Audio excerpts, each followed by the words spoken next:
جو نبی اسلام کے مبارک زمانے میں تھی.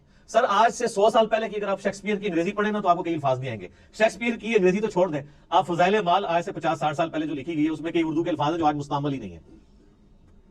ہر 50-60 سال کے بعد کتاب تبدیل ہو جاتی ہے اس حوالے سے, سمجھنے کے اعتبار سے کہ اس کی جو لینگویج ہے نا وہ چینج ہو جاتی ہے, ایوالو ہو رہی ہوتی ہے. لیکن عربی ایسی ایوالو ہوئی ہے کہ قرآن حکیم کی برکت سے اللہ نے اسے چینج نہیں ہونے دیا. آج بھی وہی عربی بولی جا رہی ہے حجاز کے اندر اور پورے ایریے کے اندر. عربی زبان کو فریز کر دیا ہے قرآن حکیم نے. اور قرآن حکیم میں سورہ یوسف کے سٹارٹ میں بھی آیا اِنَّا جَعَلْنَاهُ قُرْآنًا عَرَبِيًّا لَعَلَّكُمْ تَعْقِلُونَ. ہم نے قرآن عربی میں نازل کیا ہے تاکہ تم اس کو سمجھ سکو. تمہاری اپنی زبان میں نازل کیا. سورہ انبیاء میں آیا کہ تم غور نہیں کرتے, یہ وہ کتاب ہے جس میں تمہارا ذکر موجود ہے, اس کے ساتھ تم مانوس ہو, تمہاری اپنی لینگویج میں بات ہو رہی ہے. پھر اس طریقے سے قرآن حکیم میں ہے یہ فصیح اللسان عربی زبان کے اندر ہے. پھر اللہ تعالیٰ نے قرآن حکیم میں یہ بھی فرمایا کہ یہ کہتے ہیں اس نے کوئی اجمی غلام چھپا کے رکھا ہوا ہے جو اسے پڑھاتا ہے یہ کتاب.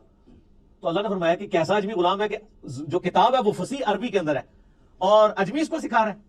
یہ بات یہ نہیں تمہارا یعنی چھڈو اور پھڑی بھی جائے, ایڈی لمبی چھڑ دو, اتنی لمبی گپ شپ فٹ نہیں بیٹھتی.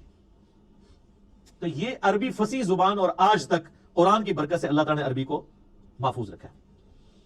علمی پوائنٹ نمبر 8, قرآن حکیم کا جو ڈائلیکٹ ہے, لہجہ ہے, وہ عرب کے بادیہ نشین جو پینڈو لوگ, گاؤں کے رہنے والے, ریگستانوں کے رہنے والے, آرابی جنہیں کہا جاتا ہے, بدو لوگ, ان کے ڈائلیکٹ میں یہ قرآن نازل ہوا ہے. یعنی جس طرح آپ آج بھی دیکھ لیں, ایک ہے شہری پنجابی عجیب پٹھی سیدھی, اور ایک ٹھیٹھ گاؤں کے لوگوں کی پنجابی ہے. اس کے ڈائلیکٹ میں اور شہری پنجابی کے ڈائلیکٹ میں کتنا فرق ہے. اور ایک ہے لکھنؤ کے لوگوں کی, یو پی کے لوگوں کی اردو, اور ایک ہے ہم پنجابیوں کی اردو. ڈائلیکٹ میں فرق ہے.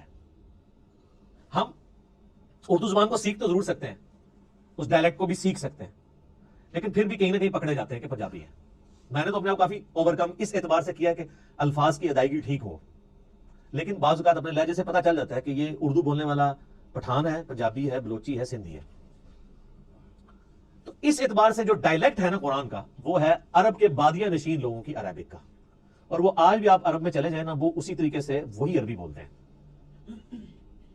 ویسے آپ اپنے علاقوں میں بھی دیکھیں, آپ لاہور میں چلے جائیں تو اور طرح کی پنجابی ہے, فیصل آباد والوں کی اپنی پنجابی ہے, اور اگر آپ سیالکوٹ میں چلے جائیں, سیالکوٹ والے جب اردو بھی بول رہے ہوتے ہیں ہمیں پتہ چل جاتا ہے سیالکوٹ کا بندہ ہے, کیونکہ وہ اس کو اپنے اسی سٹائل میں بول رہے ہوتے ہیں.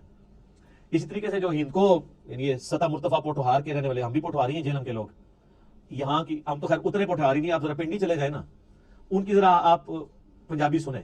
ہم تو کہتے ہیں نا ادھر آؤ, وہ کہتے ہیں ادھر آؤ. اب لفظ وہی ہے لیکن ذرا ڈفرنٹ فارم میں. یہ ڈائلیکٹ کہلاتے ہیں. ایک ہی لفظ دوسری فارم میں جب بولا جاتا ہے لفظ وہی ہے. اب ادھر آؤ اور ادھر آؤ میں بڑا فرق ہے, لیکن لفظ ایک ہی ہے, ڈائلیکٹ کا فرق ہو گیا. ٹھیک ہے, ایک تو نا الفاظ ہی ڈفرنٹ ہے. جیسے ہم کہ نو یعنی وہ فلاں چیز لے کر آؤ, اب تو کہتے ہیں لے آؤ. وہ پنڈی کے لوگ کہتے ہیں کہ نو, وہ ذرا آپ سمجھ لیں ہند کو کے ساتھ مکس ہوئی ہوئی پنجابی ہے. لیکن عربی اللہ تعالیٰ نے ایسی محفوظ کی ہے کہ اللہ کے فضل سے, حالانکہ دوسرے عرب ملکوں میں عجیب و غریب عربی بھی بولی جا رہی ہے. عربی میں گاف کوئی نہیں ہے, لیکن آپ مصر والوں کی عربی سنیں وہ گاف بھی بولتے ہیں. تو وہ بلکہ وہ طارق جمیل صاحب نے یہ خود سنایا, وہ کہتے ہیں مصر کی ایک جماعت آئی ہوئی تھی, یہ اوریجنل انہوں نے واقعہ سنایا. کہتے ہیں مصر سے ایک تبلیغی جماعت آئی ہوئی تھی تو کسی گاؤں میں پنجاب کے ٹھہری, تو وہ ان کو نماز کے لیے آگے کیا, تو وہ نماز کے بعد دعا کروانے لگے نا, تو اس نے دعا کی اللہم انی اسألک الگنہ, اللہم انی اسألک, میں تو اسے گنا مانگتا ہوں. اچھا وہ جنہ کو گنا پڑھتے ہیں, لفظ ہے جیم, تو وہ اس کو گاف پڑھتے ہیں. جیسے کئی لفظ گاف ہیں عربی میں جیم پڑھے جاتے ہیں. یہ شیخ عبد القادر جو جیلانی ہے, ان کا نام ہے شیخ عبد القادر گیلانی. جب یہ عربی میں گیا نا تو عربی میں تو گاف نہیں ہوتی تھی, تو ان کو جیلانی کہنا شروع کر دیا, گاف کو جیم بنا. جیسے کراچی ہے تو کراچی اب چھ تو ہوتی نہیں عربی میں, کراچی اگر کوئی وہ عربی بولے گا تو کراچی تو نہیں بولے گا. پاکستان کو وہ پاکستان بولتے ہیں کیونکہ پانی پے ہوتی نہیں ہے تو بے بولتے ہیں اس کی جگہ. تو تاج صاحب کہنے لگے کہ وہ بار بار دعا کر رہے تھے اللہم انی اسألک الگنہ, وہ کہہ رہے تھے وہ جنہ کو گنا پڑھ رہے تھے. تو وہ جناب وہ گاؤں کے لوگ اتنے سارے گنے لا کے انہوں نے اگلی نماز میں وہاں رکھ دیے. انہوں نے کہا گنے پہ مانگنے نے ظاہر ہے. اس سے آپ ہمارے لوگوں کی بھی حالت دیکھ لیں کہ ان کو بھی عربی کوئی نہیں آتی نا, ورنہ وہ اللہم انی اسألک یہ ان کو سمجھ آ رہی ہوتی ہے, ان کو بس یہی سمجھ آیا گنا گنا وہ کہہ رہے ہیں, شاید گنا شوق سے کھاتے ہیں, تو وہ جنہ کو گنا پڑھ رہے تھے. تو اس طرح کا یعنی جو عربک میں ڈیفارمیشن ہے نا وہ مصر کی عربی میں اور اس طرح کی آئی ہے کہ اس میں الفاظ اس طرح آ گئے، لیکن جو پیورلی عرب کے لوگ ہیں وہ آج بھی وہی عربی بولتے ہیں جو عربی ہے، اس کے اندر وہ کوئی بھی اس طریقے سے تبدیلی نہیں آئی ہوئی ہے، جس قسم کی تبدیلی جو ہے وہ ہمیں ان لوگوں کے اندر نظر آتی ہے۔ تو یہ اللہ تعالیٰ نے قرآن حکیم کو محفوظ کیا ہے عربی کی برکت سے، اللہ تعالیٰ نے عربی کو محفوظ کیا ہے قرآن کی برکت سے۔ عربی اللہ کی زبان ہے نا جی، تو اس میں بھی اب کافی کچھ بولا جا سکتا ہے۔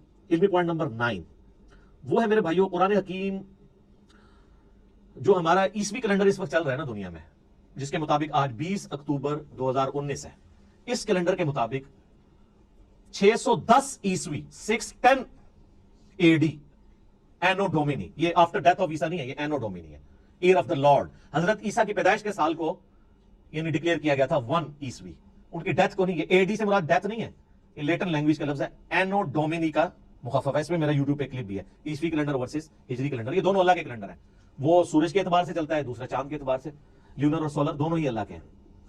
610 عیسوی سے لے کر 632 عیسوی تک، ان نبی اسلام کی وفات 632 میں ہوئی، اس پیریڈ آف ٹائم کے اندر قرآن حکیم نازل ہوا ہے۔ آلموسٹ یہ 22 سال بنتے ہیں عیسوی اعتبار سے، اور آلموسٹ 23 سال بنتے ہیں تقریباً ہجری اعتبار سے، کیونکہ لیونر ایئر آپ کو پتا نا ہر سال 10 کا فرق پڑ جاتا ہے، یہ تو تقریباً 365 دنوں کا سال ہوتا ہے، اور جو دوسرے والا سال ہے وہ 355 دنوں کا، تو 10 سال کا فرق پڑتا رہے 20 سال تک، تو 200 دن کا فرق پڑ گیا نا، آلموسٹ پونے سال کا فرق پڑ جاتا ہے، تو وہ فرق نظر آتا ہے۔ تو اس دوران یہ قرآن حکیم نازل ہوا ہے، آلموسٹ 22 سال عیسوی اعتبار سے، اور آلموسٹ 23 سال جو ہے وہ ہجری اعتبار سے۔ اور علمی پوائنٹ نمبر 10 آج کا آخری، کیونکہ ٹائم بالکل قریب ہو چکا ہے، قرآن حکیم حجاز میں نازل ہوا ہے، نجد میں نازل نہیں ہوا۔ نبی علیہ السلام کا پورا جو ٹریولنگ کا حصہ ہے وہ سارا حجاز کا ہے، مکہ بھی حجاز میں ہے، مدینہ بھی حجاز میں، ایون آپ تبوک تک چلے گئے عرب کے اینڈ پہ، آپ یعنی وہ تہامہ کی جو پہاڑیاں ہیں ان کی اس سائڈ پہ حجاز ہے اور وہ دوسری سائڈ نجد کہلاتی ہے نا، تو حجاز کے اندر قرآن نازل ہوا ہے، قرآن نجد میں نازل نہیں ہوا، یعنی وہ ٹائم اینڈ سپیس کی بات کر رہا ہوں، ٹائم اس کا 610 عیسوی سے 632 عیسوی ہے، اور سپیس اس کے نازل ہونے کی کون سی ہے؟ حجاز۔ پورے کا پورا قرآن جو ہے وہ حجاز کے اندر نازل ہوا ہے، اور کسی ملک کے اندر نازل نہیں ہوا، یعنی عرب کی سرزمین میں نازل ہوا، اور عرب کی سرزمین میں بھی نازل ہوا ہے۔ نبی صلی اللہ علیہ وآلہ وسلم کچھ عرصہ مکہ رہے، 2/3 قرآن وہاں پہ نازل ہوا، پھر مدینہ شریف میں، پھر برزخی قرآن بھی ہے مکے سے مدینہ ہجرت کے دوران، پھر مدینے سے تبوک جاتے ہیں وہاں پہ بھی ہے، اور یہ آگے انشاءاللہ اگلے جو علمی پوائنٹس آئیں گے ان میں ڈسکس کروں گا کہ کسی صورت کا مکی یا مدنی ہونے کا یہ مطلب نہیں کہ 100% ہی وہ مکی اور مدنی ہے، بعض اوقات کئی آیات ہیں جو مکی ہیں اور مدنی صورتوں میں ہیں، کچھ مدنی آیات ہیں جو مکی صورتوں میں، اوورآل زیادہ پیریڈ جس صورت کا ہوتا ہے اس اعتبار سے اسے مکی مدنی کہتے ہیں، اور بعض پوری بھی مکی اور مدنی ہے۔ لیکن ایک جو ہمارا یہ عقیدہ ہے کہ یہ قرآن حکیم آن دا فیس آف ارتھ جس سپیس میں نازل ہوا وہ سپیس تھی حجاز کی سپیس، عرب کا جو جزیرہ نما عرب ہے اس میں بھی حجاز والا پورشن جو ہے، یہ والا پورشن جو پہاڑوں کے اس طرف لائی کرتا ہے، تو یہ قرآن نجدی نہیں، یہ نجدی وہ بھی آپ کو پتہ ہے نجدی کہتے ہیں نا، نجدی ہو، تو قرآن حکیم نجدی نہیں ہے، قرآن حکیم حجازی ہے، ٹھیک ہو گیا؟ تو اللہ تعالیٰ سے دعا ہے جو حق بات میں نے کہی اللہ تعالیٰ ہمارے دلوں میں راسخ فرمائے، اگر جذبات میں میرے منہ سے کوئی غلط بات نکل گئی تو اللہ تعالیٰ ہمارے دلوں سے معاف کر دے، ہمیں کتاب و سنت کی تعلیمات پر عمل کر کے دوسرے بھائیوں تک پہنچانے کی توفیق عطا فرمائے۔ اللہم صلی علی محمد وعلی آل محمد کما صلیت علی ابراہیم وعلی آل ابراہیم انک حمید مجید، اللہم بارک علی محمد وعلی آل محمد کما بارکت علی ابراہیم وعلی آل ابراہیم انک حمید مجید۔ سبحانك اللهم وبحمدك أشهد أن لا إله إلا أنت أستغفرك وأتوب إليك وما علينا إلا البلاغ المبين۔ جزاكم الله خيرا۔